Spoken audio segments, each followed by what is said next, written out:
Isang magnanakaw ang kagilagilalas na tumalon mula sa isang bintana ng isang motel sa Cherry Hill, New Jersey. Mukhang praktisado siya sa ganitong gawain. Hazard County.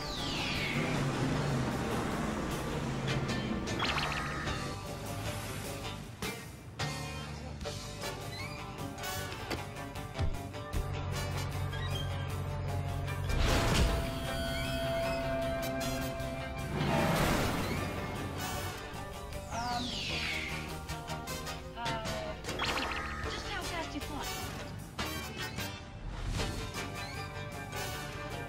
Ang empleyadong ito ay hindi nasaktan pero ang Superman wannabe na ito ay nagnakaw ng $400.